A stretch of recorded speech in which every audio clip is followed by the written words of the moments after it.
सम्पूर्ण नेपाली आमा बुवा तथा दाजुभाइ सम्पूर्णमा नमस्कार छ।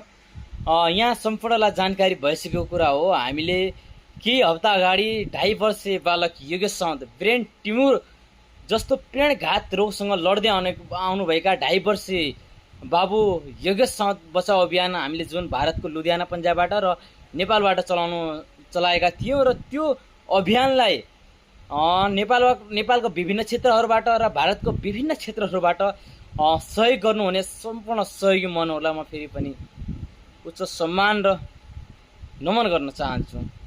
तपाईहरूले देखाउनु भएको यो माया, तपाईहरूले देखाउनु भएको यो पीडितहरूलाई दिनुभएको यो राहतको म एकदमै उच्च सम्मान र उच्च कदर गर्न चाहन्छु।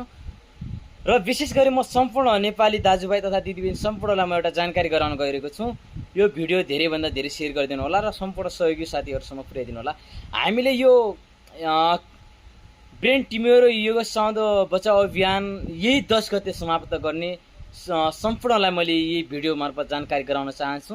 सहयोगी साथीहरूले सहयोग गर्नुहुने इच्छुक व्यक्तिहरूले भन्दा चाँडै सम्पर्क गर्नुहोला। हाम्रो कन्ट्याक्ट नम्बर सबै कुराहरू हामीले छर्लङ्ग भिडियोमा राखेका छौँ र स्क्रिनमा देखिसक्नुहुन्छ। यो पीडित बालक होइन योगेश साउद को अवस्था एकदमै गम्भीर पनि छ र धेरै साथीहरूले सहयोग गरिसक्नु भएको छ र कतिपय साथीहरूले हामी सहयोग गर्छौँ भन्ने हामीलाई अपेक्षा गराउनु भएको छ। उहाँ सम्पूर्णलाई जानकारी गराउन चाहन्छु।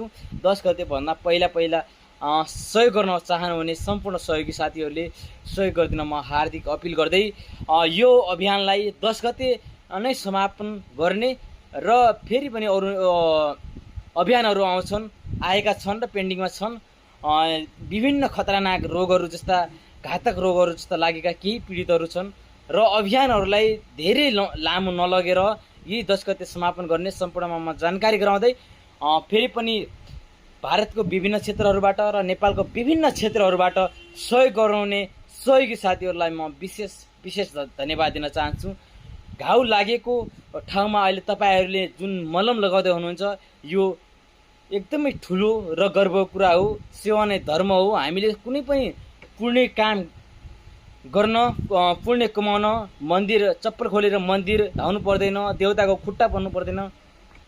अन्याय र यसा दुखी गरिबलाई, भोकालाई यसो ससानो सहयोग गर्नु नै सबैभन्दा ठुलो पुण्य कमाउनु हो। हामीले सहयोग भनेर 1000-2000लाई मात्र होइन क्या। कतिपय साथीहरूको मनमा लागेको होला 500 पनि के सहयोग गर्ने भन्ने लागेको हुन्छ। तर सहयोग भनेको 100 रुपियाँ 2 रुपियाँ पनि एउटा सहयोग हो। त्यो पीडितको लागि धेरै हो।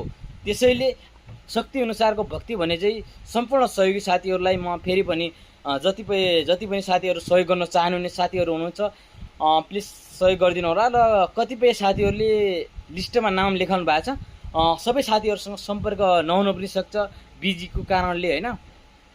त्यसै र नाम टिपाउनु हुने साथीहरूले पनि चाँडैभन्दा चाँडै रकम बुझाइदिन म हार्दिक अनुरोध गर्दछु र सहयोगी साथीहरूलाई विशेष फेरि पनि धन्यवाद दिन चाहन्छु। धन्यवाद।